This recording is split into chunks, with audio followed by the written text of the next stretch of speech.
Hello hi teachers, welcome back to our channel learners plus. ఈ రోజు వీడియోలో వచ్చేసి తెలుగు ప్రీవియస్ పేపర్స్ లో వచ్చిన తెలుగు బిట్స్ అయితే ఎక్స్ప్లెయిన్ చేస్తాను. వీడియో అనేది ఎక్కడ స్కిప్ చేయకుండా పూర్తిగా అయితే చూడండి. ఈ వీడియోస్ మాకు ఎందుకు ఉపయోగపడతాయి అనుకునే వాళ్ళకి నేను చెప్తాను. ఇవి ప్రీవియస్ పేపర్స్ లో వచ్చిన బిట్స్, మళ్ళీ పేపర్ ఏ విధంగా వస్తుంది, అలాగే దీంట్లో నుంచి చాలా బిట్స్ అయితే రిపీట్ అయ్యే ఛాన్స్ అయితే ఉంటుంది. సో అందుకు ఈ వీడియోస్ చేస్తున్నాము. మీకు పేపర్ ఎలా ఉంటుంది, ఎగ్జామినేషన్ అనేది ఎలా కండక్ట్ చేస్తారు, క్వశ్చన్స్ ఏ విధంగా ఇస్తారు అనేది ఒకసారి మీకు అర్థం అవ్వడానికి. అందుకు ఈ బిట్స్ అనేది మళ్ళీ రిపీట్ అయ్యే ఛాన్స్. ఇంచుమించు మనం చేసే పేపర్స్ లో కూడా ఎన్ని స్కోర్ చేస్తున్నారు అనే విధంగా మీరు చూసుకోండి.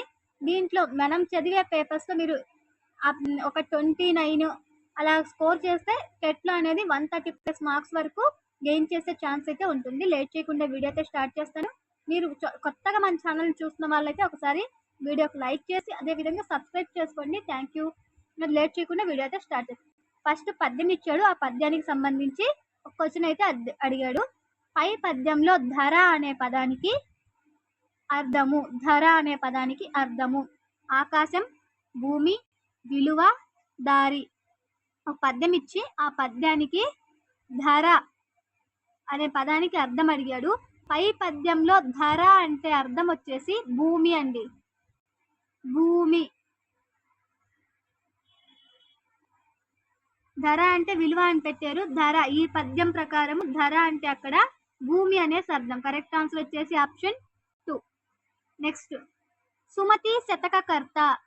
సుమతి శతకకర్త వేమన, మారణ, బద్దెన, సూరణ. శతకకర్తలు చాలా ఇంపార్టెంట్. సుమతి శతకకర్త వచ్చేసి బద్దెన. కరెక్ట్ ఆన్సర్ వచ్చేసి ఆప్షన్ 3 బద్దెన. Next bit.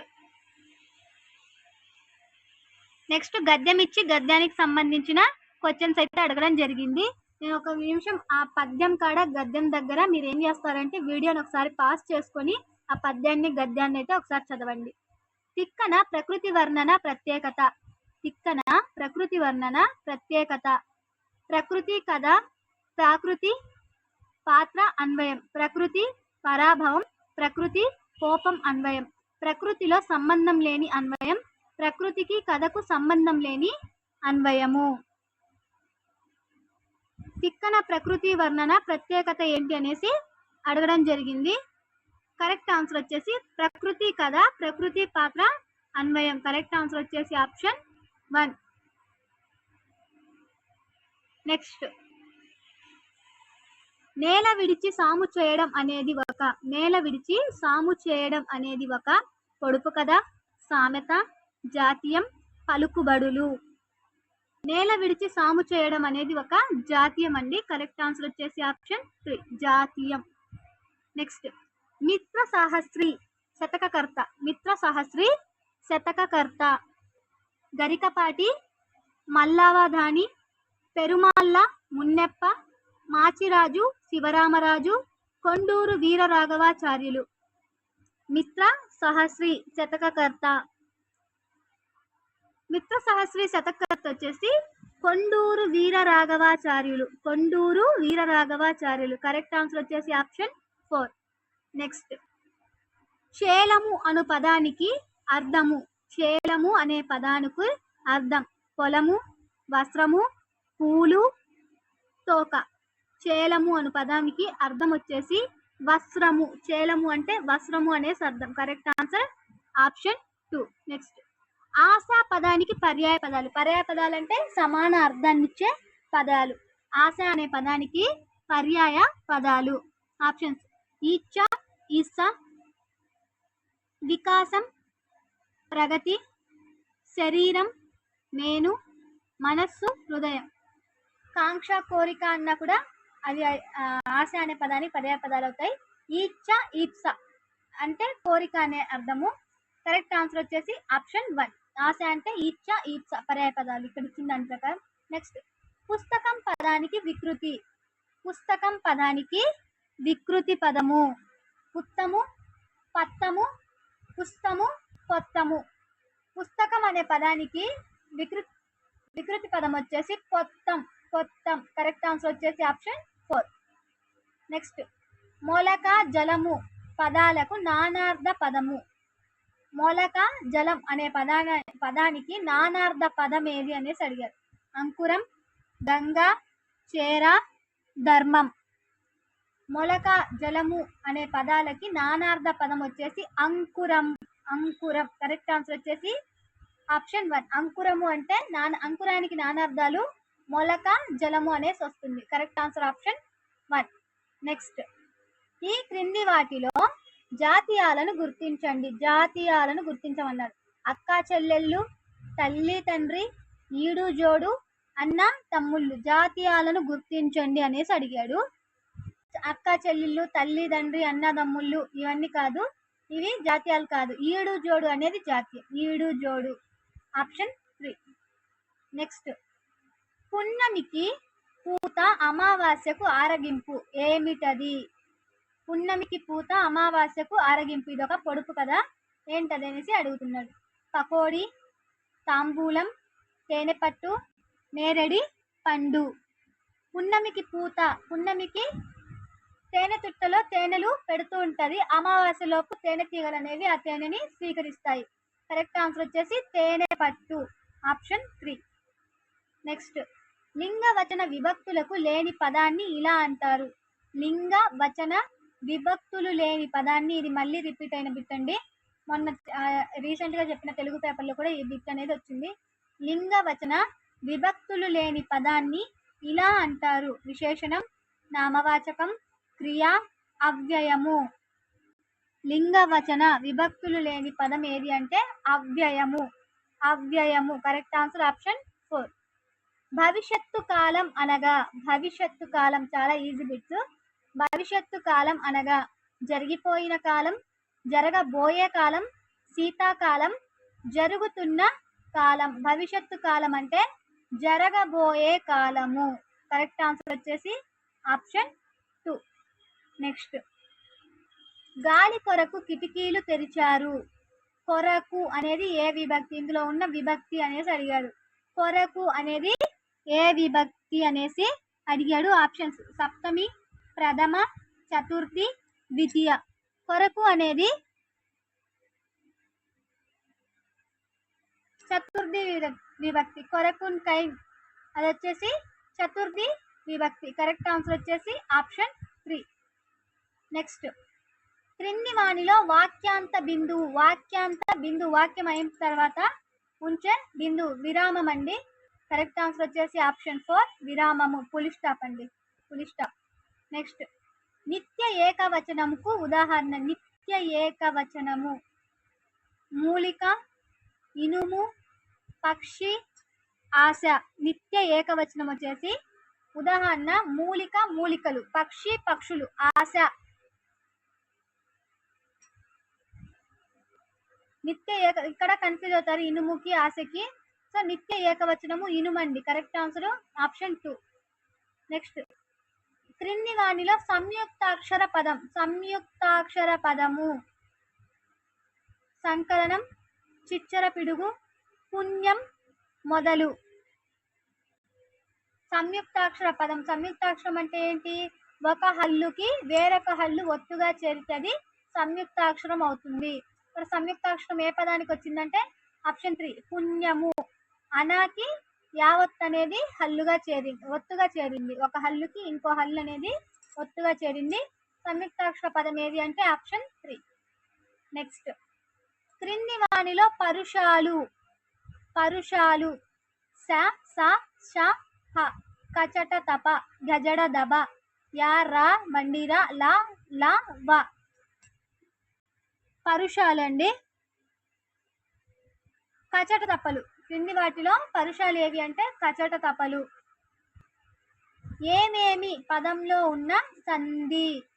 ఏమేమి, ఏమి ప్లస్ ఏమి, ఏమేమి. ఏమేమి పదంలో ఉన్న సంధి.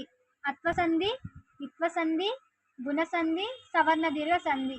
ఏమేమి, ఏమి ప్లస్ ఏమి, ఏమేమి. ఇత్వసంధి అండి, ఇత్వసంధి లేదా ఇకార సంధి. కరెక్ట్ ఆన్సర్ వచ్చేసి ఆప్షన్ 2. నెక్స్ట్, భానుదయం పదాన్ని విడదీయండి. భానుదయం పదాన్ని విడదీస్తే భాను ప్లస్ ఉదయము. భాను ప్లస్ ఉదయము, భానుదయము. భాను ప్లస్ ఉదయము, భానుదయము, సవర్ణ దీర్ఘ సంధి అవుతుందండి. కరెక్ట్ ఆన్సర్ వచ్చేసి ఆప్షన్ 3. నెక్స్ట్, ద్విగు సమాసం అనగా విశేషణం పూర్వపదంగా ఉండేది, క్రియాపదము పూర్వపదంగా ఉండేది, సంఖ్యాపదం పూర్వపదంగా ఉండేది, సంఖ్యాపదము ఉత్తర పదంగా ఉండేది. ద్విగు సమాసం అంటే సంఖ్యాపదము, సంఖ్య గల సమాసాన్ని ద్విగు సమాసం అంటారు. ఇది సంఖ్యాపదం అనేది పూర్వపదంగా వస్తుంది. కరెక్ట్ ఆన్సర్ వచ్చేసి ఆప్షన్ 3.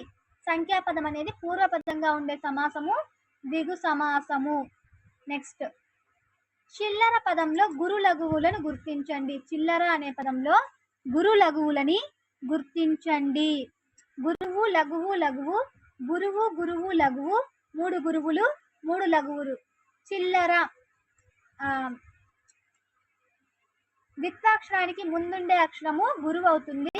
తర్వాత ఆ ద్విత్వాక్షరం అనేది లఘువు, తర్వాత దీర్ఘం లేని అక్షరము లఘువు. కరెక్ట్ ఆన్సర్ వచ్చేసి ఆప్షన్ 1 అండి. గురువు, లఘువు, లఘువు. నెక్స్ట్, జాతరలోని డప్పు చప్పుళ్ళు ఆకాశాన్ని తాకాయి. జాతరలోని డప్పు చప్పుళ్ళు ఆకాశాన్ని తాకాయి. ఈ వాక్యంలో ఉన్న అలంకారము ఉపమాలంకారం, రూపకాలంకారం, అంత్యానుప్రాస అలంకారము, అతిశయోక్తి అలంకారం. అతిశయోక్తి అలంకారాన్ని చాలా ఈజీగా గుర్తుపట్టవచ్చు. జాతరలోని డప్పు చప్పుళ్ళు ఆకాశాన్ని తాకాయి, ఆశ్చర్యార్థకంగా చెప్తున్నాడు అంటే దాన్ని ఎక్స్క్లమేటరీ. కరెక్ట్ ఆన్సర్ వచ్చేసి అతిశయోక్తి అలంకారం. ఆన్సర్ వచ్చేసి ఆప్షన్ 4. నెక్స్ట్, క్రింది వాణిలో సంశ్లిష్ట వాక్యం గుర్తించండి. క్రింది వాణిలో సంశ్లిష్ట వాక్యం గుర్తించండి. పాప పాలు తాగుతున్నది, పాడుతున్నది. వాడు నా తమ్ముడు, ఆమె నా చెల్లెలు. సామ్యూల్ పాఠం చదివి అన్నం తిని నిద్రపోయాడు. ఇస్మాయిల్ ఊరికి వెళ్ళాడు, వచ్చాడు. ఇందులో సంశ్లిష్ట వాక్యం గుర్తించమని అడిగాడు. సామ్యూల్ పాఠం చదివి అన్నం తిని నిద్రపోయాడు సంశ్లిష్ట వాక్యం.